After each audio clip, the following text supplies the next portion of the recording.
Weaver 11th standard geography புக்ல இருக்கக்கூடிய second lesson ஆன சூரிய குடும்பமும் புவியும் அப்படிங்கிற தலைப்பு தான் வந்து பாத்துக்கிட்டு இருக்கோம். இதுல இந்த வீடியோ வந்து உங்களுக்கு பார்ட் 3 வீடியோ. ஓகேங்களா? சோ ஆல்ரெடி இந்த லெசன்ல 2 வீடியோஸ் பார்த்தாச்சு. ஏன்னா இந்த லெசன் வந்து கொஞ்சம் பெரிய லெசன், நிறைய கண்டென்ட் இருக்கும். ஏன்னா நீங்க இது குரூப் 4 எக்ஸாம்க்கு புவி அமைவிடம் தொடர்பான தகவல்கள் அதிகமா இருக்கக்கூடிய லெசன் அப்படின்னா இந்த லெசன் தான். சோ அதனால இம்பார்ட்டன்ட் லெசன், கொஞ்சம் டைம் எடுத்தாலும் பரவாயில்ல, படிச்சிடுங்க, ஃபுல்லா கம்ப்ளீட் பண்ணிடுங்க. ஏன்னா கொஸ்டின் பாயிண்ட் ஆஃப் வியூல it is very important. Especially first 2 parts இருக்கு பாருங்க, அது ரொம்பவே இம்பார்ட்டன்ட். அதனால இன்கேஸ் நீங்க அந்த வீடியோஸ் பார்க்கல அப்படின்னா அதுக்கான டீடைல்ஸ் லிங்க் டிஸ்கிரிப்ஷன்ல கொடுக்குறேன், செக் பண்ணிக்கோங்க. செகண்ட் பார்ட் மறக்காம பாத்துருங்க, ஏன்னா ரொம்ப ரொம்ப இம்பார்ட்டன்டான ஒரு பார்ட் கூட. ஓகே, சோ இப்போ தேர்ட் பார்ட் பார்க்க போறோம். தேர்ட் பார்ட்ல என்ன பார்க்க போறோம்னா ரிமைனிங் இருக்கக்கூடியதான். லாஸ்டா இந்த டேபிளர் காலமோட முடிச்சிருந்தோம். லாஸ்டா இந்த டேபிளர் காலம்ல நீங்க என்னென்ன ஸ்பெசிபிக்கா பார்க்கணும் அப்படின்னா சுற்று மணி நேரம், அதாவது சுற்றும் நேரம் அப்படிங்கிறது என்ன, ஒரு வாட்டி தன்னைத்தானே சுத்திக்கிறதுக்கு கோள்களுக்கு எவ்வளவு டைம் ஆகும் அப்படிங்கிறது. அதுக்கு அடுத்தது சூரியனை சுற்றி வர்றது வந்து சுற்றுதல்னு சொல்லுவாங்க. சுழற்சி காலம் எவ்வளவு நாள் ஆகுது அப்படின்னு பார்த்தோம். அதுக்கு அடுத்தது துணைக்கோள்கள். இந்த துணைக்கோள்ல மட்டும் ஒரு சில டவுட்ஸ் வரும். பூமிக்கு 1 தான், செவ்வாய்க்கு 2 தான், வியாழனுக்கு 67ங்கிறதுலாம் கரெக்ட் தான். ஆனா இங்க சனிக்கு மட்டும் 53 62 அப்படின்னு ஒரு டவுட் வரும். ஆக்சுவலி இப்ப வரைக்கும் ரெஜிஸ்டர்ட் அங்கீகரிக்கப்பட்ட துணைக்கோள்கள் அப்படின்னா 63 பிரசன்ட்ல. பட் ஆனா உங்களுக்கு 6th ஸ்டாண்டர்ட்ல 62ன்னு கொடுத்திருப்பாங்க, 11th ஸ்டாண்டர்ட்ல உங்களுக்கு 53ன்னு கொடுத்திருக்காங்க. இதனால நீங்க ஒரே பண்ணிக்க வேணாம், இப்ப இருக்கிறது 62 தான். சோ அதை போட்டுக்கோங்க. இன்கேஸ் 62 இல்ல அப்படிங்கிற பட்சத்துல you can choose 53. But updated படி பாத்தீங்கன்னா 63, பட் 62 தான் வந்து 6th கொடுத்திருக்காங்க. அதனால 62 எடுத்துக்கோங்க. ஓகேவா? சோ நெக்ஸ்ட் பாத்தீங்க அப்படின்னா குள்ளக்கோள்கள் அப்படின்னா என்ன, கோள்கள் பத்தி பார்த்தோம். 8 கோள்கள் இருக்கு சூரிய குடும்பம்ல. புதன், வெள்ளி, பூமி, செவ்வாய், வியாழன், சனி, யுரேனஸ், நெப்டியூன் அப்படின்னு சொல்லிட்டு 8 கோள்கள் இருக்கு. ஒரு கோள் அப்படின்னா என்னென்ன பண்புகள் இருக்கணும், சூரியனை சுற்றி வரணும், தனக்குன்னு ஒரு நீள்வட்ட பாதை கொண்டு இருக்கணும்.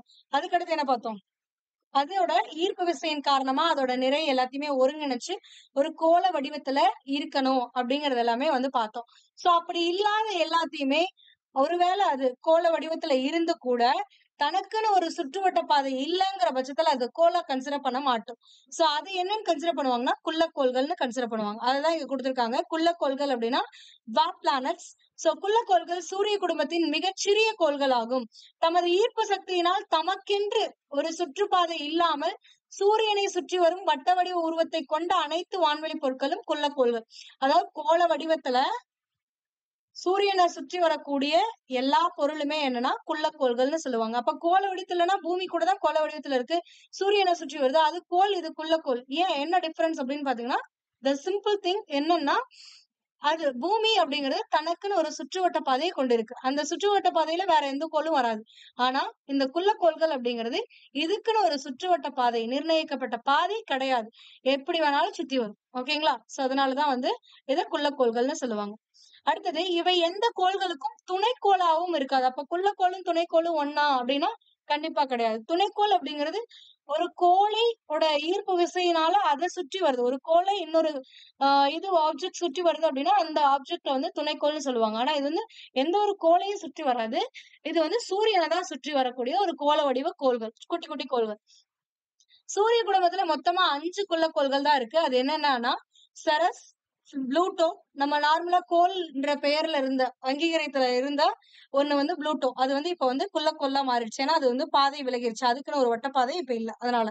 அடுத்தது ஹியூமியோ, அடுத்தது மெக்மெக், ஏரிஸ். இந்த 5மே வந்து நம்ம சூரிய குடும்பத்துல இருக்கக்கூடிய மொத்தமே 5 குள்ளக்கோள்கள் தான்.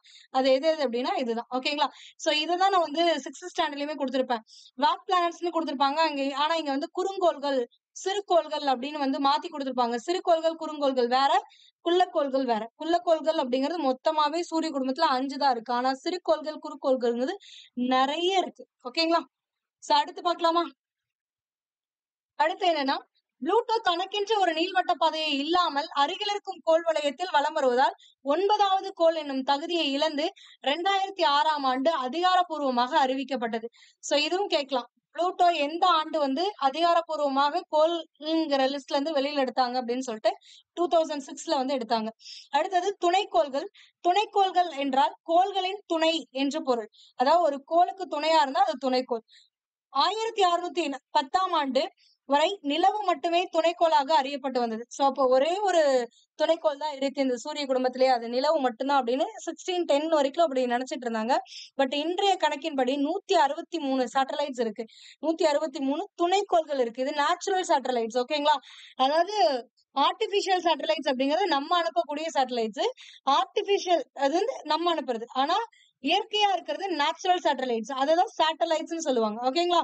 நெக்ஸ்ட், துணைக்கோள்கள் கோள்களை மேற்கிலிருந்து கிழக்காக சுற்றி வரும். அதாவது ஆன்டி கிளாக் வைஸ் டைரக்ஷன்ல தான் வந்து துணைக்கோள்கள் வந்து கோள்களை சுற்றி வரும். இவற்றிற்கு சுயமாக ஒளிரும் தன்மை கிடையாது. ஆனால் இவை சூரிய ஒளியை பிரதிபலிக்கிறது. நம்மளுக்கு கோள்களுக்குமே சுயமா ஒளிரக்கூடிய தன்மை எல்லாம் கிடையாது. சோ அதனால சூரியன் கிட்ட இருந்து வாங்கிதான் வந்து பிரதிபலிக்கும். அதே மாதிரி துணைக்கோள்களும் சூரியன் கிட்ட இருந்து வெப்பத்தை வாங்கி ஒளியை வாங்கி பிரதிபலிக்கும். துணைக்கோள்களுக்கு வளிமண்டலம், நீர் எதுவுமே கிடையாது. ஓகேங்களா? அடுத்தது சந்திரன். சந்திரன் அப்படிங்கிறது புவியோட ஒரு துணைக்கோள். ஒரே ஒரு துணைக்கோள் தான் புவிக்கு இருக்கு. அதுதான் வந்து சந்திரன். சந்திரனானது புவியிலிருந்து 8,84,401 கிலோமீட்டர் தொலைவில் அமைந்துள்ளது. சந்திரன் தன்னைத்தானே சுற்றுவதற்கு புவியை சுற்றி வருவதற்கும் ஒரே நேரத்தை எடுத்துக்கொள்கிறது. அதாவது சந்திரன் வந்து நம்ம எப்படி பூமி வந்து தன்னைத்தானே சுத்திக்கிட்டு சூரியனை சுற்றி வருதோ அதே மாதிரிதான் துணைக்கோள்களும் கோள்களையும் சுற்றும், தன்னைத்தானே சுற்றிக்கும். அப்படிங்கும் போது தன்னைத்தானே சுற்றக்கூடிய நேரமும் பூமியை ஒரு வாட்டி சுற்றி வர நேரமும் சந்திரனுக்கு ஒரே டைம். அதனாலதான் சந்திரனோட ஒரு பக்கத்தை மட்டும்தான் நம்மளால பார்க்க முடியும், இன்னொரு பக்கத்தை பார்க்க முடியாது. இந்த ரீசன் சேம் டைமிங் அப்படிங்கிறது வேற ஒண்ணுமே கிடையாது. ஓகேங்களா? சோ அடுத்து பாத்தீங்க அப்படின்னா நிமிடங்கள் எடுத்துக்கொள்வதால் புவியில் இருந்து பார்க்கும் பொழுது சந்திரனின் ஒரு பக்கத்தை மட்டுமே காண முடிகிறது. சந்திரனானது சூரிய குடும்பத்தில் 5வது பெரிய துணைக்கோள் ஆகும். ஃபர்ஸ்ட் பெரிய துணைக்கோள் எதுனா கனிமெடை அப்படிங்கிறது வியாழனோட ஒரு துணைக்கோள் தான் இருக்கிறதுல. இந்த 163லயே பெருசு எது அப்படின்னா வியாழனோட கனிமெடை அப்படிங்கிறது. 5வதா பெருசா இருக்கக்கூடியது எதுனா சந்திரன். ஓகேங்களா? செவ்வாய் அளவு நிறையுடைய பொருள் புவியை மோதியதால் இது உருவாகி இருக்கலாம் என கருதப்படுகிறது. செவ்வாய் அளவு பெருசா இருக்கக்கூடிய செவ்வாய்ங்கிறது செவ்வாய் அளவுனா பூமிக்கு அடுத்து இருக்கக்கூடிய செவ்வாய். புதனை விட கொஞ்சம் சின்னது, கொஞ்சம் பெருசா இருக்கும். புதன் வந்து இருக்கிறதுலே வந்து 8 கோள்கள்ல சிறிய கோள்னு சொல்லுவோம். 2வது சிறிய கோள் எதுன்னு கேட்டா செவ்வாய். சோ அந்த மாதிரி ஒரு ஆப்ஜெக்ட் வந்து பூமியை மோதுனதுனால பிச்சுக்கிட்டு போய் இந்த மாதிரி ஒரு துணைக்கோள் உருவாயிருக்கலாம் அப்படின்னு சொல்றாங்க. பட் அதுதான் உண்மையானு தெரியாது. சந்திரனின் மேற்பரப்பில் நிழலை உருவாக்கும் பள்ளங்களும் செங்குத்தான வெவ்வேறு அளவிலான மலைகளும் காணப்படுகின்றன. சந்திரனில் பட்டு எதிரொலிக்கப்பட்டும் ஒளியானது 1/1/4 வினாடிகள் பூமியை, அதாவது 1.25 நிமிஷம் செகண்ட்ஸ்ல வந்து பூமியை வந்தடைஞ்சிருமா.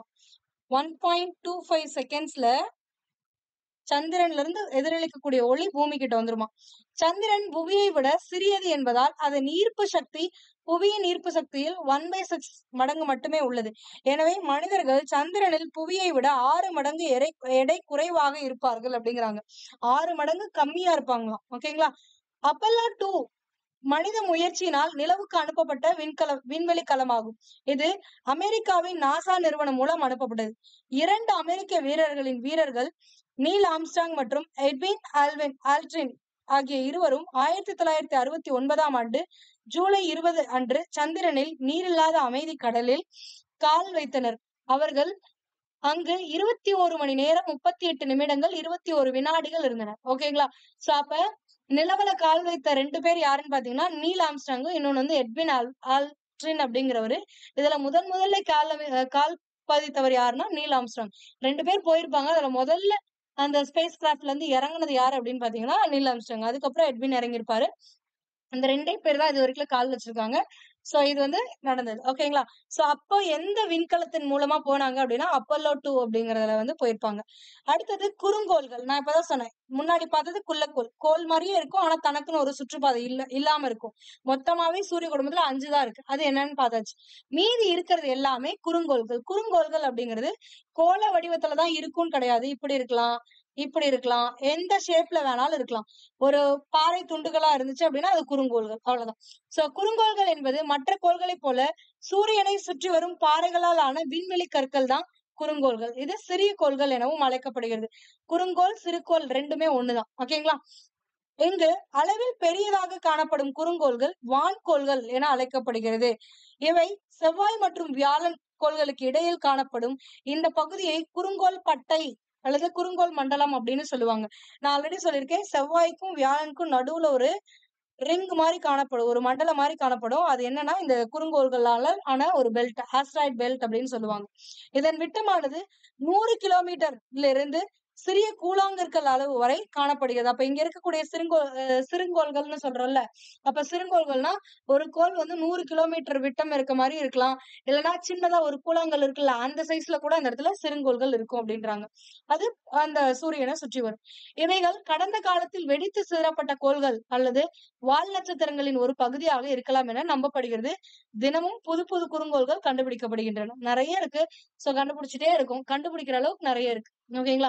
இன்னும் சொல்லப் போனா நம்ம சூரிய குடும்பத்துல இருக்கக்கூடிய எல்லா கோள்களையும் கண்டுபிடிச்சிட்டோமானாலும் கிடையாது.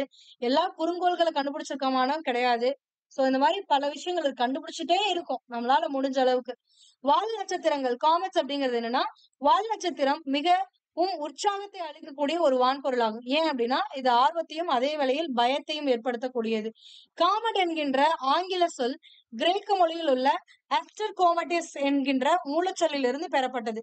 இதன் அர்த்தம் நீல முடியுடைய நட்சத்திரம் ஆகும். சோ அப்ப இது கேட்பாங்க, நீல முடியுடைய நட்சத்திரம் அப்படிங்கறதுதான் இந்த காமெட்ஸ் அப்படிங்கிறதுக்கான பேர். ஓகேங்களா? மீனிங் மற்றும் எரிகற்களின் துகள்களால் ஆனவை. இவை ஒழுங்கற்ற சுற்றுப்பாதையில் சூரியனை சுற்றி வருகின்றன.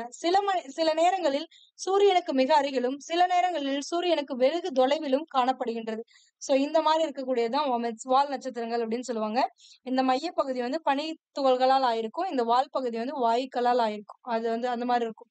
சோ அதுதான் வந்து சாரி, வால் நட்சத்திரம் இது கிடையாது. இது இங்க பாருங்க, இது எக்ஸாக்டா கொடுத்துருக்கான். இது வந்து வாயுக்கள். இந்த மையப்பகுதி பாருங்க பனிக்கட்டியால் ஆயிருக்குல்ல. சோ இதுதான். இது ஏன் வந்து உற்சாகத்தை பாக்குறதுக்கு உற்சாகமா இருக்கும், ஆசையா இருக்கும். ஆனா வந்து இது வந்தா பயத்தை கொடுக்கக்கூடியது அப்படின்னு ஏன் சொல்றாங்கன்னா, கெட்ட காலம் அப்படின்னு சொல்லி ஒரு சில கண்ட்ரீஸ்ல நினைப்பாங்க. சோ அதுதான். இப்போ நீங்க சைனீஸ் மூவிஸ் பாக்குறவங்களா இருந்தீங்கன்னா தெரிஞ்சிருக்கும்.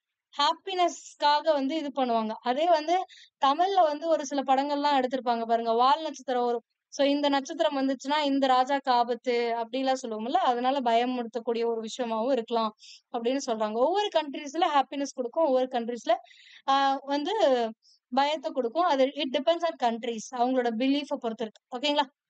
அடுத்தது தெரிந்து கொள்வோம் பகுதி. டைட்டன் மேகம் மற்றும் வளிமண்டலத்துடன் கூடிய அதாவது மேகம் மற்றும் வளிமண்டலம் பொதுவா வந்து துணைக்கோள்களுக்கு கிடையாது அப்படின்னு சொல்லுவோம். பட் மேகம் வளிமண்டலம் கூடிய ஒரே துணைக்கோள் எதுனா டைட்டன். சனியின் மிகப்பெரிய துணைக்கோள் தான் இந்த டைட்டன் அப்படிங்கிறது. இது சூரிய குடும்பத்தில் 2வது பெரிய துணைக்கோள். ஏன்னா ஃபர்ஸ்ட் வந்து கனிமடை அப்படின்னு சொல்லக்கூடிய வியாழனோட துணைக்கோள் தான் ஃபர்ஸ்ட் பெருசு. அதுக்கப்புறம் 2வது பெருசு இது. 5வது பெருசு தானே நம்மளோட சந்திரன். மேகம் மற்றும் அடர்த்தியான வளிமண்டலத்துடன் கூடிய ஒரே துணைக்கோள் இதுவே. புவியின் கடந்த காலங்களில் காணப்பட்ட அதே சூழ்நிலை டைட்டனில் உள்ளது. புவியோட கடந்த காலங்கள்ல இப்ப இருக்கிறது கிடையாது. கடந்த காலத்துல பூமி எப்படி இருந்துச்சோ அந்த மாதிரி இப்போ டைட்டன் இருக்கு அப்படின்னு சொல்றாங்க. சூரியனுக்கு அருகில் இருப்பதால் புவி எப்போதும் வெப்பமாக இருப்பதுதான் இதற்கான வேறுபாடு. இதுக்கான வேறுபாடு என்னன்னா, பூமியில வந்து வெப்பம் இருக்கு. ஆனா அங்க வந்து குளிர்ச்சியா இருக்கும். ஏன்னா இது வந்து தூரத்துல இருக்கிறதுனால. சோ அந்த ஒண்ணுதான் பூமிக்கும் அந்த டைட்டனுக்கும் இருக்கக்கூடிய ஒரே ஒரு டிஃபரன்ஸ். மத்தபடி பூமி முன்னாடி எப்படி இருந்துச்சோ அப்படியே இருக்கு அப்படின்றாங்க. நாசா கருத்தின்படி டைட்டன் தான் இதுவரை நாம் கண்டதில் புவி போன்று உலகமாக தெரிகிறது. 1655 டச்சு வானியலாளர்கள் கிறிஸ்டியன் ஹூவென்ஸ் என்பவரால் டைட்டன் கண்டுபிடிக்கப்பட்டது. அப்ப டைட்டனை கண்டுபிடித்தவர் யாருன்னு கேட்பாங்க. கிறிஸ்டியன் ஹூஜென்ஸ். ஹூஜென்ஸ் லேண்டர் ஆய்வு கேசினி விண்வெளி ஓடத்தை ஐரோப்பிய விண்வெளி ஆய்வு மையம் மூலமாக டைட்டனுக்கு அனுப்பியது. அவரை கௌரவிக்கும் வகையில் அவரது பெயரில் அனுப்பப்பட்டது. அதாவது என்ன பண்றாங்கன்னா, ஐரோப்பிய விண்வெளி ஆய்வு மையம் என்ன பண்றாங்கன்னா, இங்க இருந்து ஒரு விண்கலத்தை அனுப்புறாங்க. அதோட பேர் என்னன்னா ஹூஜென்ஸ் லேண்டர் அப்படிங்கிறது. ஓகேங்களா? ஏன் அந்த பேர் வச்சாங்கன்னா, இவர்தான் அந்த இதை கண்டுபிடிச்சாரு. அவரை கௌரவிக்கிறதுக்காக இந்த பெயர் வச்சிருக்காங்க. டைட்டன் துணைக்கோளின் விட்டம் 5,150,000 கிலோமீட்டர் ஆகும். இது புவியின் அளவில் பாதி. ஏன்னா பூமி வந்து 5,150 கிலோமீட்டர். ஓகேங்களா? பூமி வந்து ஒரு 12,756 கிலோமீட்டர் சம்திங் இருக்கும் விட்டம். ஆனா அதுல பாதி இருக்கறனால பூமியின் அளவில் பாதியும் செவ்வாயின் அளவுக்கு சமமாகவும் காணப்படுகிறது. இதன் மேற்பரப்பு வெப்பநிலை -179 டிகிரி செல்சியஸ். ரொம்ப குளிரா இருக்கும். இந்த வெப்பநிலையில் நீரை பாறை போன்று நீர் வந்து என்ன ஆகும் அப்படின்னா பாறை மாதிரி கட்டியாகிறது. இது மீத்தேன் வாயுவை திரவ நிலையில் வைத்திருக்கிறது. இதுவும் ரொம்ப இம்பார்ட்டன்டான ஒரு இது. மேற்பரப்பு அழுத்தம் புவியின் அழுத்தத்தை விட கொஞ்சம் அதிகம். புவியின் அழுத்தம் கடல் மட்டத்திலிருந்து 1 மில்லி பார். இது டைட்டனில் 1.6 மில்லி பாரா இருக்கு. பூமியில வந்து 1 மில்லி பார் தான் வந்து பிரஷர் இருக்கும். ஆனா இங்க வந்து 1.6 மில்லி பார் பிரஷர் இருக்கு அப்படின்றாங்க. நீள்வட்ட பாதையை சுற்றி எவ்வளவுனா 15,945 நாட்கள். இதன் நிறை முக்கியமாக பனி மற்றும் பாறை பொருள் வடிவில் காணப்படுகிறது. இதற்கு காந்த புலம் கிடையாது. ஆனா பூமிக்கு வந்து காந்த புலம் இருக்கு. ஓகேங்களா? சோ அதுக்கு அடுத்தது என்னன்னா மீட்டர்ஸ் விண்கற்கள் அப்படிங்கறதுதான். விண்கற்களுக்கும் விண்வெளி கற்களுக்கும் ஒரே ஒரு சின்ன டிஃபரன்ஸ் தான். எல்லாமே ஸ்பேஸ்ல இருக்கிற வரைக்கும் விண்கல் தான். அது பூமியை வந்தடையும் பொழுது பூமியோட மேற்பரப்பை வந்து அடைஞ்சிருச்சு, எரிச்சுக்கிட்டே வரும்போது ஒரு பார்ட்டிகல் எரியாம பூமி மேல வந்து தாக்குச்சு அப்படின்னா அது விண்வெளி கற்கள் ஆயிடும். சோ தாக்கல பூமிக்கு வரும்பொழுது அந்த வளிமண்டலத்திலேயே அமைஞ்சு போச்சு அப்படின்னா அது வந்து விண்கற்கள் அப்படின்னு சொல்லுவாங்க. சில நேரங்களில் இரவு நேரத்தில் வானில் ஒரு பிரகாசமான ஒளிக்கீற்று சில வினாடிகளுக்கு தோன்றும். இதை எரி நட்சத்திரங்கள் என்கிறோம். இவை குறுங்கோல் பட்டைகளின் தொகுப்பிலிருந்து வெளியேற்றப்பட்ட பாறை துண்டுகளாக இருக்கலாம். குறுங்கோல் பட்டைங்கிறது எங்க இருக்கு? செவ்வாய்க்கும் வியாழனுக்கும் நடுவுல இருக்கும். சோ அங்கிருந்து வந்ததா கூட இருக்கலாம் அப்படின்னு சொல்றாங்க. இவை வளிமண்டலத்திற்கு வருவதற்கு முன் விண்வெளி கற்கள் என அழைக்கப்படும். அதாவது வளிமண்டலத்திற்கு உள்ள வரத்துக்கு முன்னாடி வரைக்கும் விண்வெளி கற்கள்.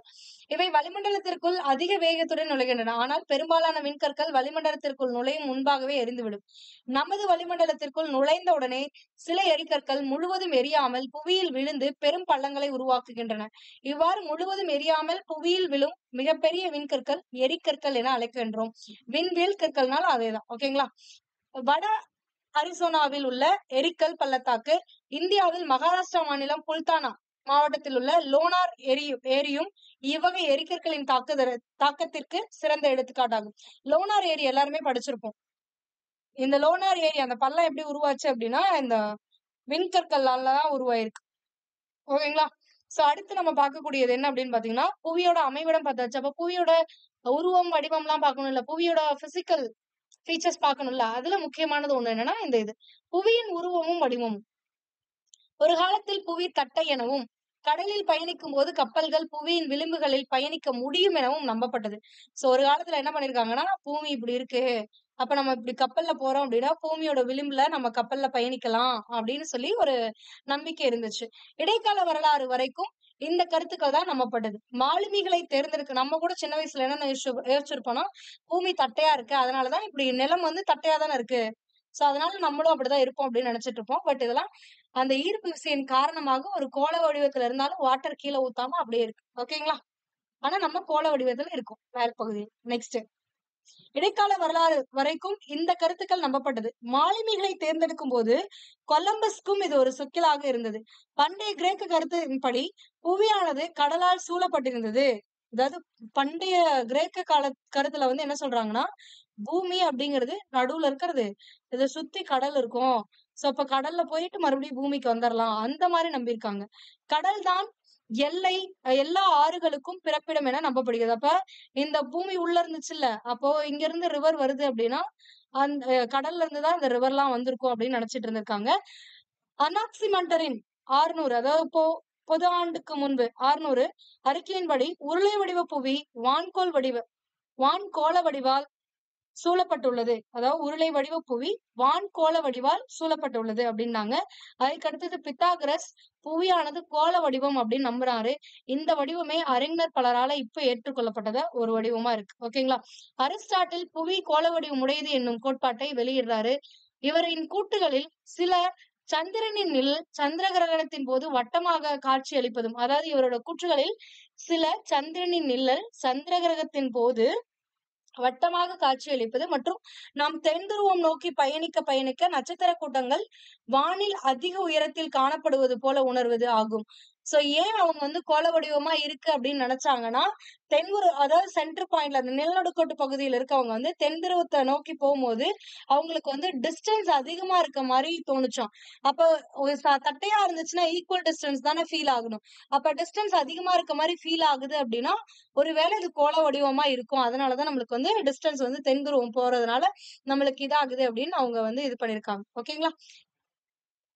எரட்டோஸ்தெனஸ் எகிப்தில் இருந்து பார்க்கும் பொழுது சூரியனின் ஏற்றம் புவியின் மேற்பரப்பின் நிலைப்பாட்டிற்கு ஏற்றாற் போல மாறுபடுவதைக் கொண்டு புவியின் பரிமாற்றத்தை கண்டறிகிறார். சோ கீழ்கண்ட ஆராய்ச்சியின் முடிவுகள் புவி ஒரு கோள வடிவம் கொண்டது என கூறுகிறது. எதனாலலாம் வந்து புவிய கோள வடிவம் அப்படின்னு சொல்றாங்கன்னா, மலை முகப்புகள் சூரியன் மறைந்த பின்பும் சூரிய ஒளியால் ஒளிர்வது. அதாவது ஈவினிங் டைம்லாம் பாத்தீங்கன்னா, மலைக்கு பின்னாடி சூரியன் மறையும் பொழுது, இருந்தாலுமே அந்த ஒரு ஃபீல் இருக்குல்ல, அந்த லைட் வந்து இருக்குல்ல. சோ அப்ப வந்து பூமி வந்து ஒரு ரவுண்டா இருந்துச்சுன்னா தான், அந்தாண்ட சைட் போம்போது உள்ள மறைஞ்சிச்சு. அதுக்கப்புறமும் நம்மளுக்கு தெரியுது. அப்போ ஒரு பந்து மாரி இருக்கு அப்படின்ற ஒரு இதுக்கு வந்தாங்க. அதுக்கப்புறம் வந்து கப்பல் அடிவானத்தை தொட்ட பின் மறைந்து போவது போல. இப்ப கடல்லலாம் கப்பல் போகுதுன்னா, ஒரு குறிப்பிட்ட தூரம் வரைக்கும் நம்ம கடற்கரையில இருந்து பார்க்கும்போது தெரியும். அதுக்கப்புறம் தெரியாது. அப்போ தெரிஞ்சுச்சு அப்படின்னா தட்டையா இருக்குன்னு சொல்லலாம். காணாம போகுது அப்படின்னா, அப்ப வளைஞ்சு எங்கேயோ போயிருக்கு. அப்ப கோள வடிவமா இருந்திருந்திருக்கு அப்படின்னு சொல்றாங்க. அதுக்கு அடுத்தது சந்திரன் ஒரு வட்டத்தட்டு போல தோன்றுவது. அடுத்தது புவி ஒரு வட்ட வடிவ நிழலை சந்திர கிரகணத்தின் போது ஏற்படுத்துகிறது. வட்ட வடிவ நிழல் தான் வந்து சந்திர கிரகணத்தின் போல உருவாகுது. சோ அதனால பூமி வந்து ஒரு கோள வடிவத்துல இருக்கலாம் அப்படின்னு சொல்லி ஆராயிறாங்க.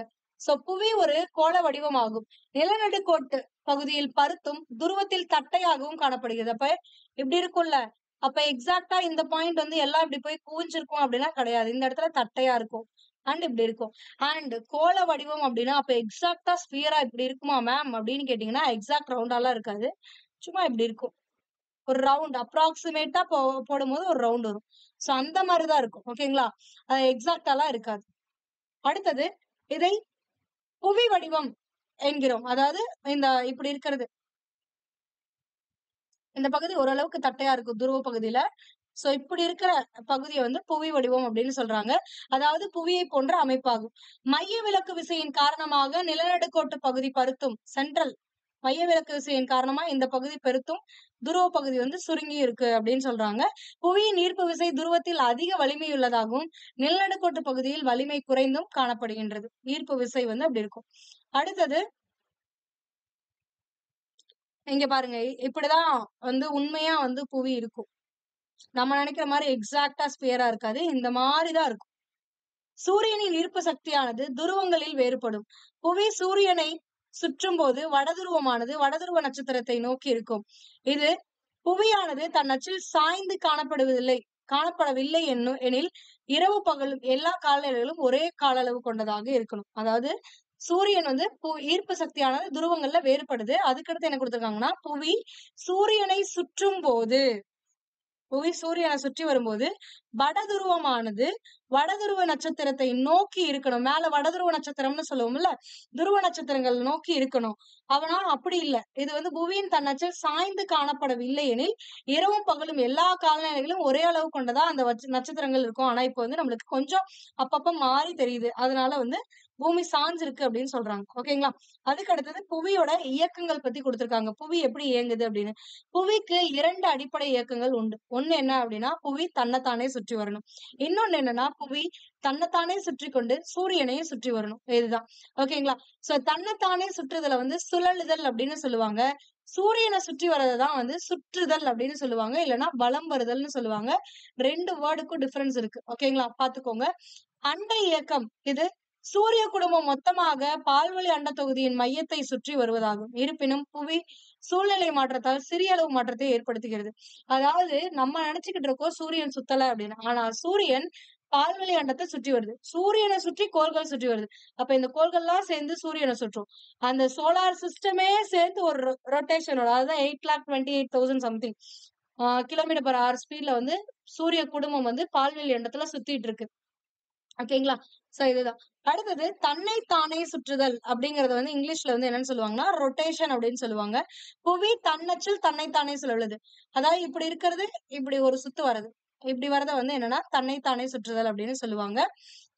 சோ இது புவியின் அச்சு, புவியின் மைய மையத்தில் கடந்து செல்லும் ஒரு கற்பனை கோடாகும். அதாவது புவி அச்சுன்னா என்னன்னு சொல்லியிருக்காங்க. ரைட். புவி அச்சுங்கிறது என்னன்னா புவியின் மையத்தை கடந்து செல்லும் ஒரு கற்பனை கோடு ஆகும். சோ இப்படி வரைகிறோம்ல, இந்த வட துருவத்துக்கும் தென் துருவத்துக்கும் இப்படி ஒரு லைன் வரைஞ்சிருக்கோம்ல, இதுதான் வந்து என்னன்னா ஒரு கற்பனை கோடு. இதுதான் புவியோட அச்சு அப்படின்னு சொல்லுவாங்க. அதுக்கு அடுத்தது புவி தன்னைத்தானே சுற்றி கொள்ள 23 மணி நேரம் 56 நிமிடம் 4.09 வினாடிகளை எடுத்துக்கொள்கிறது.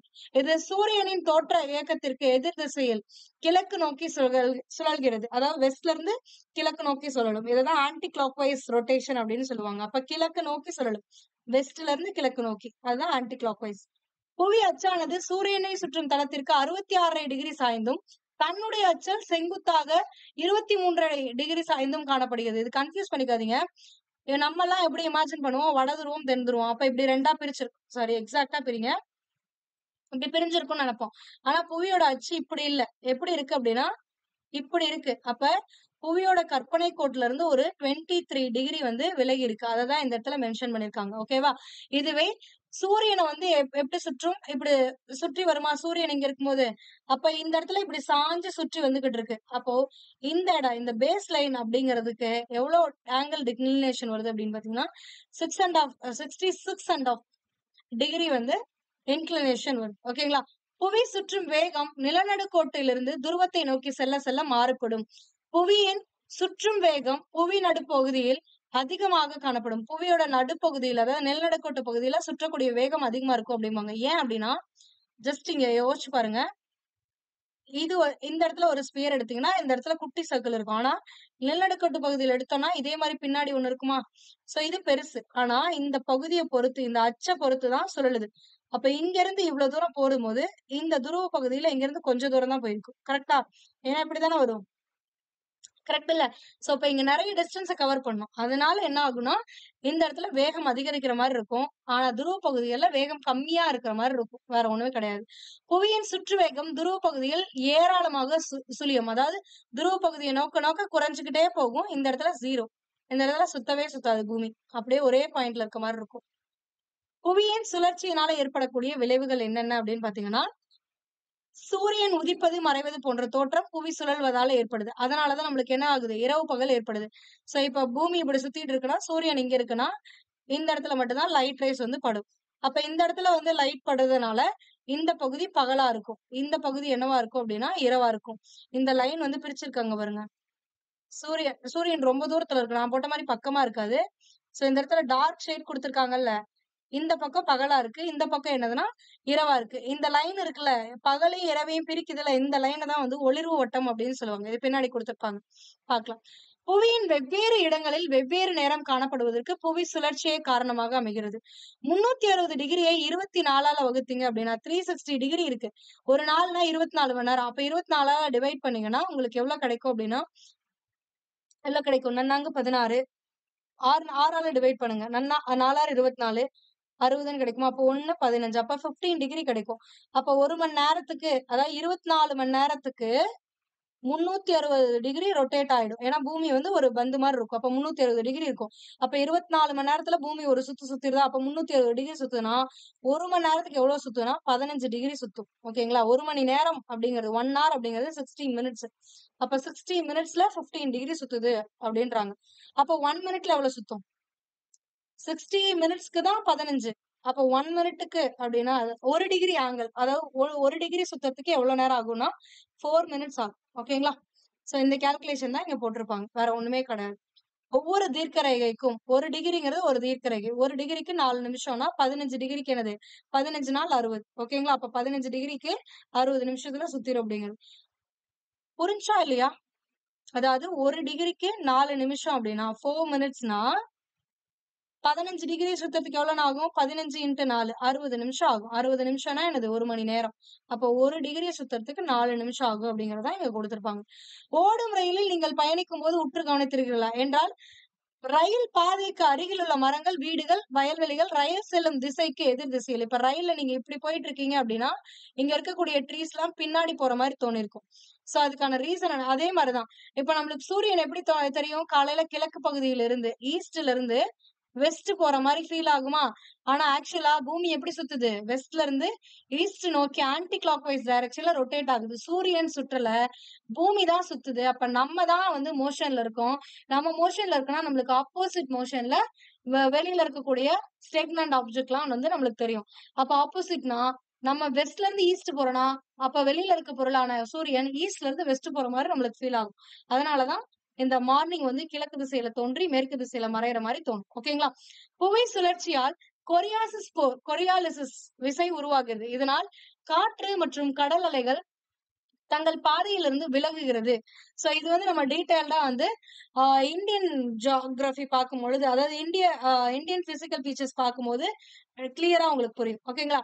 கடல் ஓதங்கள் உருவாவது சூரியன் மற்றும் சந்திரனின் ஈர்ப்பு விசைகளால் மட்டும் இன்றி புவியின் சுழற்சியாலும் உருவாகிறது. எப்படி அலை உருவாகுதுன்னா நம்ம சுழல்றோம், அதனால ஏற்படக்கூடியதுனாலதான் கடல் அலையெல்லாம் உருவாகுது. இந்த புவி சுழற்சி இயக்கம் தான் புவியின் துருவங்கள் தட்டையாகவும் நடுவில் பெரிதாக பருத்து இருப்பதற்காகவும் காரணமாகும். எனவே புவியின் விட்டம் துருவங்களிலும் நிலநடுக்கோட்டு பகுதிகளிலும் மாறுபடுகிறது. புவியோட விட்டம் இந்த இடத்துல ஒரு சர்க்கிள் கட் பண்ணி பாத்தீங்கன்னா சின்னதா இருக்கும். ஆனா இந்த இடத்துல நிலநடுக்கோட்டு பகுதியில கட் பண்ணி பாத்தீங்கன்னா பெருசா இருக்கும். ஓகேங்களா? புரிஞ்சா எல்லாருக்குமே? சோ இவ்வளவுதான் இந்த விஷயம். அடுத்து என்ன கொடுத்திருக்காங்கன்னு பாக்கலாமா? இந்த டயக்ராம் நம்ம மறுபடியும் யூஸ் பண்ற மாதிரி இருக்கு. அடுத்து சுழலுவதற்கும் வலம் வருவதற்கும் இடையே உள்ள டிஃபரன்ஸ், அதாவது ரொட்டேஷன், தன்னைத்தானே சுற்றிக்கிறதுக்கும் சூரியனை சுற்றி வரத ரெவல்யூஷன் சொல்லுவாங்க. அதுக்கு இருக்கக்கூடிய டிஃபரன்ஸ் என்ன அப்படிங்கறது சொல்லியிருக்காங்க. என்னன்னா புவியின் மேற்கிலிருந்து கிழக்காக தன்னச்சில் சுழல்கிறது. புவி வந்து மேற்குல இருந்து கிழக்காக ஆன்டி கிளாக் வைஸ் டைரக்ஷன்ல சுழலுது. நீள்வட்ட பாதையில் சூரியனை சுற்றி வரும் இயக்கம், இந்த புவியோட இயக்கம் தான் வலம் வருதல் அப்படின்னு சொல்லுவாங்க. ஒரு சுற்றுக்கு 24 மணி நேரம் எடுத்துக்குது. ஆனா ஒரு வலம் வருதல் அப்படிங்கிறது 365.25 நாட்கள் ஆகும். சாரி, அப்படி சொல்லக்கூடாது, 365.25 டேஸ் ஆகும். ஓகேங்களா? இது ஒரு அன்றாட நிகழ்வு. டெய்லியும் பூமி வந்து ஒரு வாட்டி சுத்திரும். ஆனா வலம் வருதல் அப்படிங்கிறது வருஷத்துக்கு ஒரு வாட்டி தான் சுத்தி வர முடியும். அதாவது ஒரு வருஷத்துல ஒரு வாட்டி தான் சுத்தி வர முடியும். இந்த வலம் சுழலுதல்னால ரொட்டேஷன், பூமி வந்து தன்னைத்தானே சுத்திக்கிறதுனால என்ன நடக்குதுன்னா இரவு பகல் உருவாகுது, ஓதங்கள் உருவாகுது, காற்றில் விளக்கம் மற்றும் கடல் நீரோட்டங்கள் ஏற்பட காரணமா இருக்கு. ஆனா சூரியனை சுத்தி வர்றதுனால, பூமி சூரியனை சுத்தி வர்றதுனால என்ன நடக்குது அப்படின்னா இரவு பகலில் ஏற்படக்கூடிய நேர மாற்றங்கள் வந்து மாறுபடும். அதாவது நேர மாற்றங்கள், பகல் நேரம் எக்ஸாக்டா 24 மணி நேரத்துல 12 மணி நேரம் பகல், 12 மணி நேரம் இரவு கிடையாது. சூரிய கதிர்கள் படுறதுக்கு ஏத்த மாதிரி அது மாறுபடும்.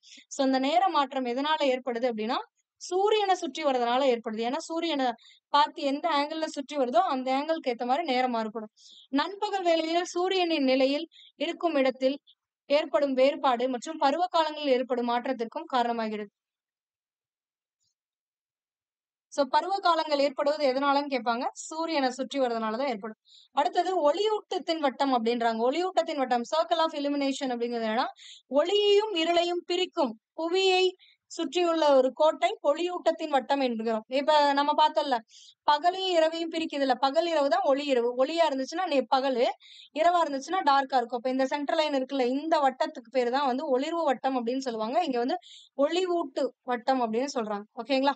இது துருவங்களை கடந்து செல்லும் போது சமமான இரவு பகலும் ஏற்படுகிறது. இந்த கோட்டை விண்வெளியில் இருந்து மட்டுமே பார்க்க முடியும். வெவ்வேறு காலநிலைக்கேற்ப இந்த கோட்டின் அமைவிட மாறுபடுகிறது. பூமியில இருந்து பார்த்தாலும் இந்த கோடு தெரியாது, பட் விண்வெளியில இருந்து பார்த்தா தெரியும். ஓகேங்களா? புவி தன்னைத்தானே சுற்றி கொண்டு சூரியனையும் சுற்றுதலை வந்து என்னன்னு சொல்லுவாங்கன்னா ரெவல்யூஷன் அப்படின்னு சொல்லுவாங்க. புவி தனது நீள்வட்ட பாதையில் சூரியனை கடிகார திசைக்கு எதிர் திசையில், அதாவது ஆன்டி கிளாக் வைஸ் டைரக்ஷன்ல சுற்றி வருது. புவி தன்னுடைய பாதையில் சூரியனிடமிருந்து 150 கிலோமீட்டர் டிஸ்டன்ஸ்ல இருக்கு. அதாவது ஒரு வானியல் அலகு அப்படின்னு சொல்லுவாங்க. பூமிக்கும் சூரியனுக்கும் இடைப்பட்ட தூரத்தை தான் வந்து ஒரு வானியல் அலகு அப்படின்னு சொல்லுவோம். அந்த வானியல் அலகு அப்படிங்கிறது என்னன்னா 150 மில்லியன் கிலோமீட்டர்ஸ். ஓகேங்களா? அதுதான் இங்க கொடுத்திருக்காங்க. கோள்களின் நீள்வட்ட பாதையில் சூரியனுக்கும் புவிக்கும் இடையே உள்ள தூரம் காலத்திற்கேற்ப மாறுபடுகிறது. ஜனவரி 3ஆம் தேதி, அதாவது வந்து எக்ஸாக்டா பூமி வந்து சென்ட்ரல்ல இருக்கு, சூரியன் வந்து இப்படி ஒரு சர்க்கிளா இருக்கானா கிடையாது. பூமி வந்து இப்படி இருக்கும், சூரியன் இருக்கும். இதை வந்து ஒரு நீள்வட்ட பாதையில தான் சுத்தி வரும். அந்த நீள்வட்ட பாதை அப்படிங்கும்போது பூமிக்கும் சூரியனுக்கும் ஒரு பர்டிகுலர் பார்ட்ல வந்து டிஸ்டன்ஸ் கம்மியா இருக்கும், ஒரு பர்டிகுலர் டைம்ல டிஸ்டன்ஸ் தூரமா இருக்கும். ஓகேங்களா?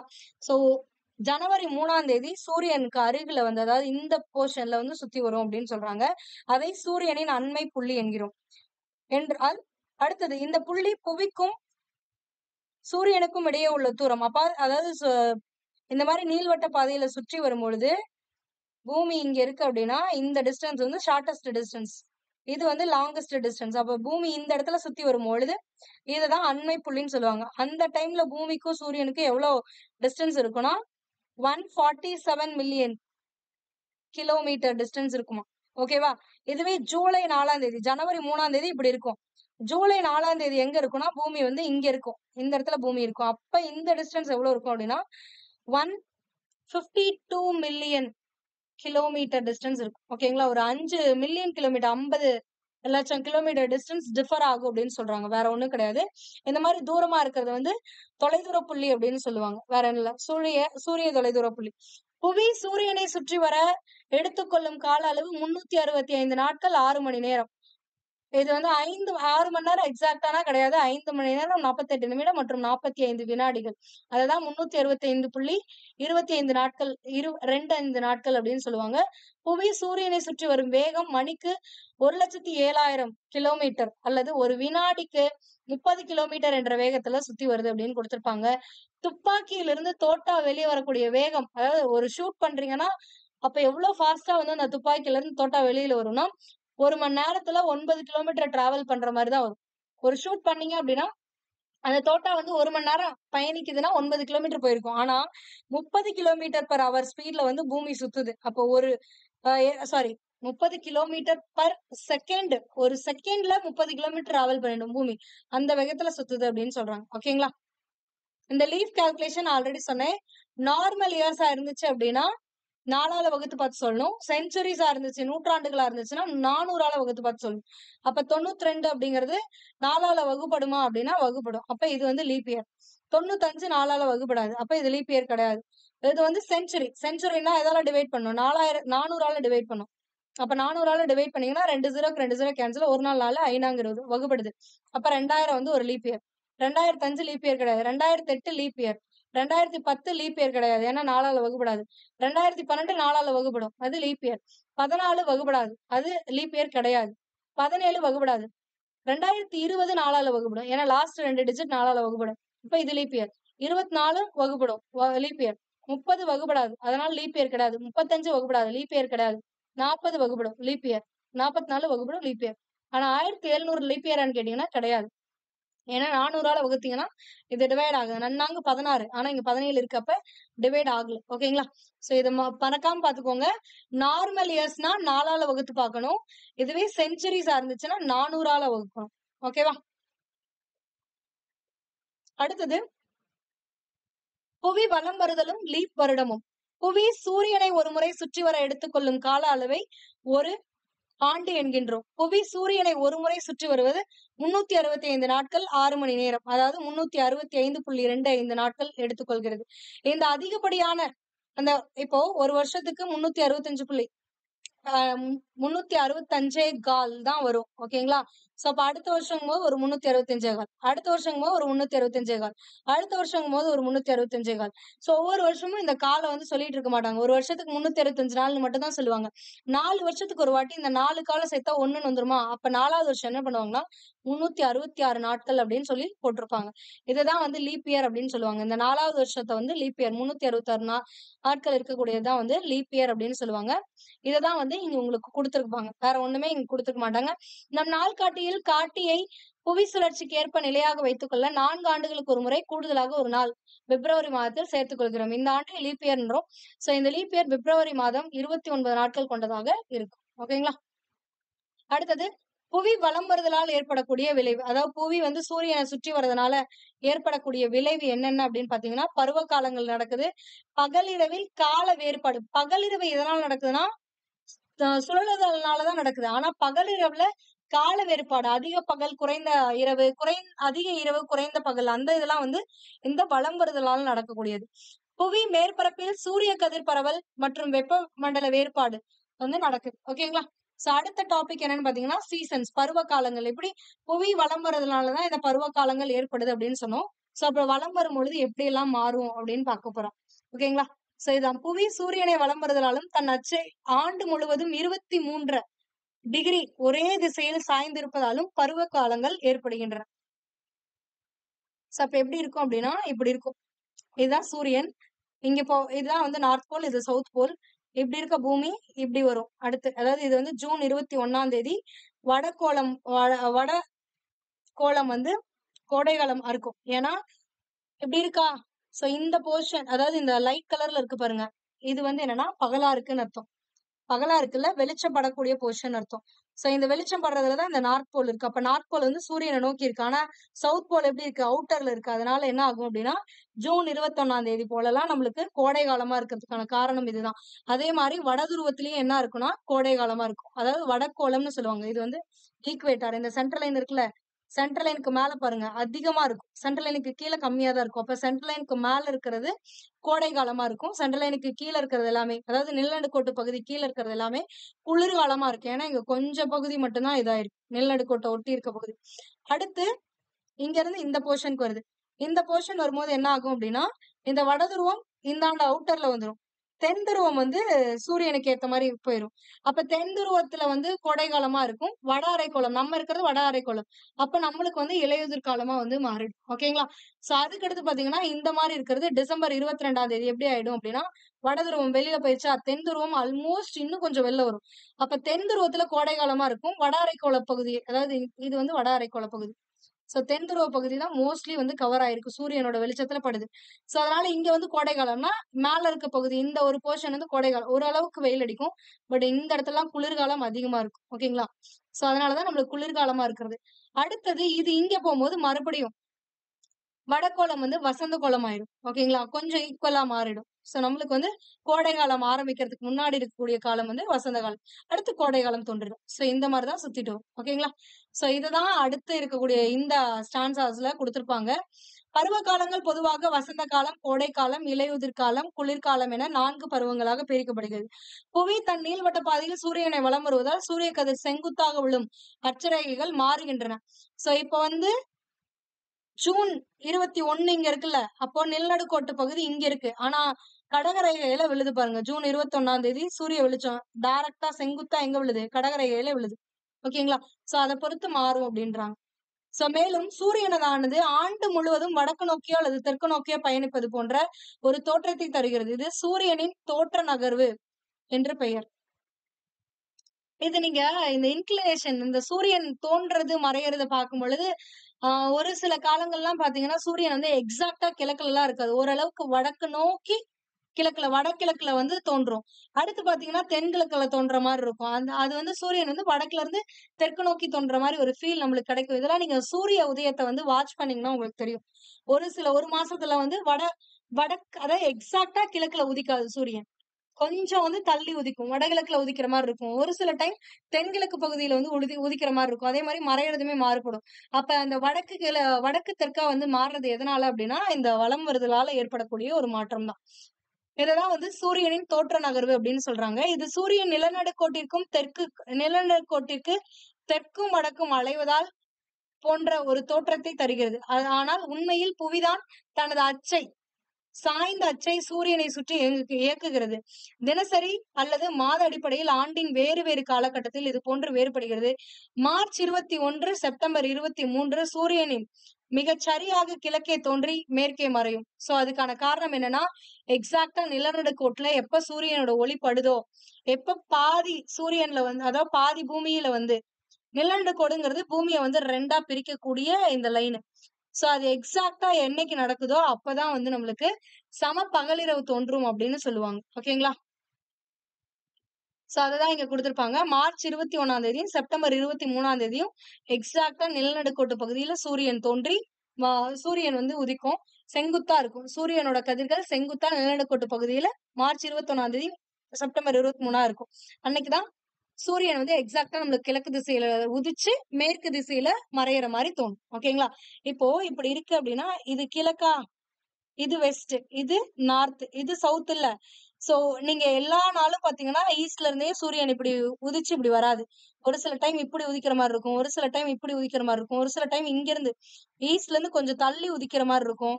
ஒரு சில டைம் கொஞ்சம் தள்ளும். அப்ப இந்த நார்த்ல இருந்து இந்த difference, north to south difference வருதுன்னா சூரியனோட கதிர்கள் செங்குத்தா விழாது. அப்ப நிலநடுக்கோடு பகுதி இருக்கும், இது கடகரேகையா இருக்கும், இது மகர ரேகையா இருக்கும். இப்படி ரவுண்ட் இருந்துச்சு அப்படின்னா நிலநடுக்கோட்டு பகுதி, இதுதான் பூமின்னு வச்சுக்கோங்களேன். இது நிலநடுக்கோட்டு பகுதி, இது கடகரேகை. மேல இருக்கிறது கடகரேகை, கீழே இருக்கிறது மகர ரேகை. சோ இந்த செங்குத்து கதிர்கள் வந்து எப்போ பூமி வந்து சூரியன் இங்க இருக்குன்னா செங்குத்தா அதோட கதிர் என்னைக்கு நிலநடுக்கோட்டு பகுதி மேல விழுதோ அப்போ வந்து மார்ச் 21 செப்டம்பர் 23 விழும். அன்னைக்கு வந்து ஈக்குவலா சூரியன் வந்து ஈஸ்ட்ல உதிச்சு வெஸ்ட்ல மறையிற மாதிரி தோணும். ஆனா மத்த நாள்லாம் பாத்தீங்கன்னா கொஞ்சம் தள்ளி உதிக்கும், தள்ளி மறையும், அந்த மாதிரி இருக்கும்.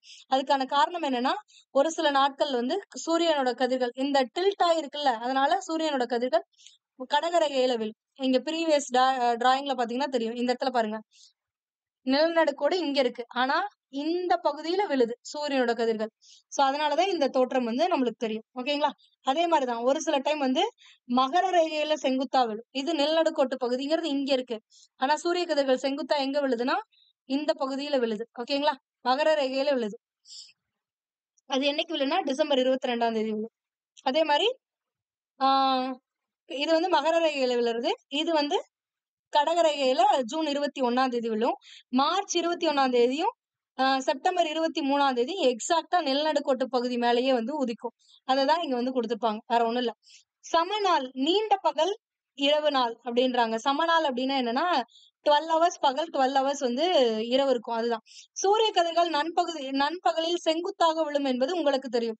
இந்த செங்குத்து கதிர்கள் ஒரு குறிப்பிட்ட இடத்தில் மட்டும் விழும்போது அதிக வெப்பத்தை கொடுக்கிறது. சமநாள் அப்படின்னா என்னன்னா புவி சூரியனை சுற்றும் தளமும் நிலநோட்டு கோட்டை ஒன்றையொன்று சந்திக்கும் போது சம இரவு பகல் ஏற்படுகிறது. அதாவது இந்த நிலநடுக்கோட்டு பகுதியில செங்குத்தா சூரியனோட கதிர்கள் விழறதா இப்படி சொல்றாங்க. புவி சூரியனை சுற்றும் தளமும், சூரியனை சுற்றி வரக்கூடிய அந்த தளமும் இதுக்கும் சூரியனோட கதிர்களுக்கும் செங்குத்து, இது எப்ப நடக்குதோ எப்ப வெட்டிக்குதோ அப்பதான் வந்து சம இரவு பகல். அதுதான் மார்ச் 21 சூரியன் நிலநடுக்கோட்டிற்கு மேல் செங்குத்தாக காணப்படுவதால் உலகம் முழுவதும் இரவு பகல் சமமாக காணப்படும். சூரியனின் இந்த நிலைமையை வசந்த கால சம நாள் அப்படின்னு சொல்லுவாங்க. மார்ச் 21 வந்து வசந்த காலம், அதனால வசந்த காலத்துல வர சமநாள் வந்து எதுனா மார்ச் 21. அதே போல செப்டம்பர் 23 ஈக்குவேட்டர் மேல சூரியன் படுமா, சோ அன்னைக்கு வந்து அதுவுமே ஒரு சமநாள் தான். அது வந்து என்னன்னா நீங்க கொடுத்திருக்காங்க பாருங்க, நிலநடுக்கோட்டிற்கு மேல் செங்குத்தாக காணப்பட உலகம் முழுவதும் சம இரவு பகல் காணப்படும். சூரியனின் இந்த நிலையை இலையுதிர் கால சமநாள் அப்படின்னு சொல்லுவோம். ஏன்னா செப்டம்பர் மாசம் வந்து இலையுதிர் காலம், அப்ப வரதுனால இலையுதிர் சமநாள் அப்படின்னு சொல்றாங்க.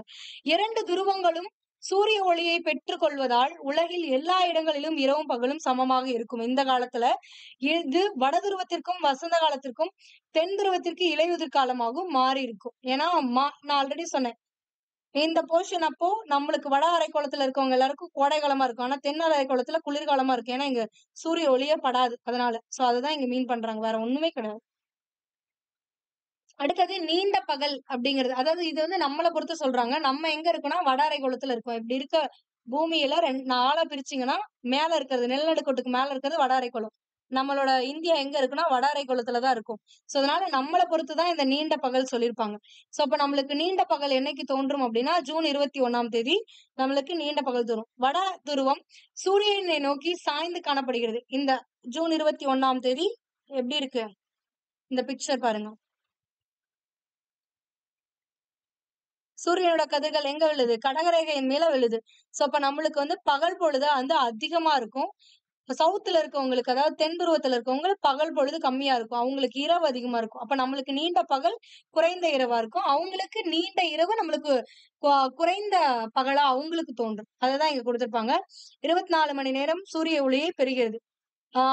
ஆனால் அதே நாளில் தென் துருவம் சூரியனை விட்டு விலகி இருப்பதால் 24 மணி நேரமும் இருளாக இருக்கும். அந்த நாள்ல ஜூன் 21 நம்மலாம் இந்த பாயிண்ட்ல இருக்கிறதுனால நம்மளுக்கு நீண்ட பகல் குறைந்த இரவா தோணும். ஆனா இந்த வட துருவம் கம்ப்ளீட்டா வந்து 24 மணி நேரமும் என்னவா இருக்கும் அப்படின்னா பகல் நேரமா இருக்கும். தென் துருவம் அப்படியே மறைஞ்சு உள்ள போயிருக்கிறதுனால 24 மணி நேரம் இருட்டா இருக்கும். ஓகேங்களா? அந்நாளில் சூரியனின் ஒளிக்கதிர்கள் கடகரேகையில் 23.5 வடக்கச்சத்தில் செங்குத்தாக விழும். வடதுருவத்தில் பகல் இரவை விட நீண்டதாக இருக்கும். கோடை காலமாகவும், தென் துருவத்திற்கு குளிர்காலம், வட துருவத்திற்கு வந்து நம்மளுக்கு வந்து கோடை காலம் அந்த டைம். தென் துருவத்திற்கு கோடை காலமா இருக்கும். இதை கோடை கால நீண்ட பகல் அப்படின்னு சொல்லுவாங்க. ஓகேங்களா? அடுத்தது டிசம்பர் 22ஆம் தேதி நம்மளுக்கு நீண்ட இரவு, குறைந்த பகல் அப்படின்னு சொல்லுவாங்க. அந்த நாள். இந்நிலையில் தென் துருவம் சூரியனை நோக்கி சாய்ந்து வந்து காணப்படுவதால், வட துருவம் சூரியனை விட்டு விலகி காணப்பட்டிருக்கும். அதாவது சூரிய வெளிச்சம் வந்து இங்க பாருங்க 22ஆம் தேதி. இந்த இடத்துல வந்து என்ன ஆகுது அப்படின்னா, சூரியனோட தென் துருவம் இருக்குல்ல, தென் துருவம் வந்து அதாவது புவியோட தென் துருவம் சூரியனை நோக்கி இருக்கு. வட துருவம் வந்து வெள்ள தள்ளி இருக்கு. அதனால இந்த பகுதி நம்ம வட அரைக்கோளத்துல இருக்கோம்னா நம்மளுக்கு குளிர்காலமா இருக்கும் அந்த டைம்லாம். டிசம்பர் மாசம். அப்போ நம்மளுக்கு வந்து குறைந்த இரவு இருக்கும். இவங்களுக்கு வந்து அதிக இரவு நம்மளுக்கு நீண்ட இரவு இருக்கும். அவங்களுக்கு குறைந்த இரவு இருக்கும். ஏன்னா தென் துருவத்துல சூரிய கதிர்கள் பட்டுட்டே இருக்கறனால இந்த இடத்துல தென் துருவத்துல 24 மணி நேரம் வந்து பகலா இருக்கும். வட துருவத்துல 24 மணி நேரம் நைட்டா இருக்கும். நம்மளுக்கு அதிக நைட் கொஞ்சம் பகலா இருக்கும். இவங்களுக்கு அதிக பகல் கொஞ்சம் நைட்டா இருக்கும். ஓகேங்களா? சோ இதுதான் இந்த இடத்துல குடுத்திருப்பாங்க. சோ அந்த டைம்ல சூரிய கதிர்கள் வந்து மகர ரேகையில 23 டிகிரி தெற்கு அச்சத்துல விழும். எனவே தென் துருவம் அதிக சூரிய ஒளியை பெறுகிறது. எனவே இங்கு பகல் நீண்டதாகவும், தென் துருவத்துல பகல் நீண்டதாகவும், இரவு குறுகியும் காணப்படும். அதே நேரத்துல வட துருவத்துல நம்மளுக்கு நீண்ட இரவு காணப்படும், குறைந்த பகல் காணப்படும். இக்காலம் தென் துருவத்திற்கு கோடை காலமாகவும், வட துருவத்திற்கு குறைந்த காலமாகவும் இருக்கும். இதை குளிர்கால நீண்ட இரவு நாள் அப்படின்னு நம்மளுக்கு சொல்லுவாங்க. நம்மளுக்கு ஓகேங்களா? சோ அடுத்து நம்மளுக்கு குடுத்திருக்கக்கூடியது இந்த அட்சரேகை. 0 டிகிரி, 10 டிகிரி அதாவது இப்படி இருக்கும்ல 0 டிகிரிங்கிறது நிலநடுக்கோடு. இங்க இருந்து 90 டிகிரிங்கிறது துருவ பகுதியா இருக்கும். சோ அப்ப இப்படி 90 லைன்ஸ் இருக்கும். சோ அத பத்தி குடுத்திருக்காங்க. 0 டிகிரில எக்ஸாக்ட்டா சூரிய ஒளி 0 டிகிரில பட்டுச்சுன்னா, வட அரைக்கோளத்துக்கு 24 மணி நேரம் அதாவது சம இரவு பகல் வந்து நம்மளுக்கு வரும். அப்ப 12 மணி நேரம் வந்து பகலாவும், 12 மணி நேரம் நைட்டாவும் இருக்கும். ஓகேங்களா? அப்ப கோடை நீண்ட பகல் அ நீண் அ சம நாளா இருக்கும். அதுவே 10 டிகிரி போம்போது வட அரைக்கோளத்துல கொஞ்சம் 12 மணி நேரம் 35 நிமிஷம் வந்து பகல் நேரமா இருக்கும். இரவு நேரம் வந்து எவ்வளவு இருக்குன்னா, 11 மணி நேரம் 25 நிமிஷம் தான் இரவு நேரமா இருக்கும். எக்ஸாக்ட்டா 12 மணி நேரமா இருக்காது. 20 டிகிரி அதுவே சூரிய கதிர்கள் செங்குத்தா 20 டிகிரில விழும்போது என்ன ஆகும்னா, 13 மணி நேரம் நம்மளுக்கு பகல் இருக்கும். 10 மணி நேரம் தான் இரவு இருக்கும். சோ இந்த மாரி மாறிக்கிட்டே இருக்கும். இதுதான் இங்க குடுத்திருப்பாங்க. ஓகேங்களா? சோ இவ்வளவுதான். சோ இதுக்கடுத்து இந்த கிரகணங்கள்லாம் வந்து நம்ம அடுத்த பார்ட்ல பார்க்கலாம். இதுவரைக்கும் பார்த்தது உங்களுக்கு ஏதாவது டவுட்ஸ் இருந்துச்சு அப்டின்னா, அத கமெண்ட் பண்ணுங்க. ஒண்ணும் இல்ல ஒன்ஸ் நீங்க இத பார்த்துட்டு நீங்க ஒரு வாட்டி ரீட் பண்ணீங்க அப்டின்னா, உங்களுக்கு ஈஸியா புரிஞ்சிரும். இந்த டயகிராம மட்டும் வச்சு பாருங்க. இந்த டயகிராம் தான் ரொம்பவே இம்பார்ட்டன்ட். ஓகேங்களா? இந்த சூரிய வெளிச்சம் படுறது எப்படி படுது? எந்த சைட் டில்ட் ஆயிருக்கும் பூமி அப்படிங்கிறதெல்லாம் பார்த்துட்டே படிச்சீங்கன்னா, இதுக்கு அடுத்து வரக்கூடிய ஸ்டான்ஸ் எல்லாம் ஈஸியா உங்களுக்கு வந்து புரிஞ்சிரும். ஓகேவா? டவுட்ஸ் இருந்தா கமெண்ட் பண்ணுங்க. அடுத்த வீடியோல நான் எக்ஸ்பிளைன் பண்றேன். And for more videos stay tune. Thank you.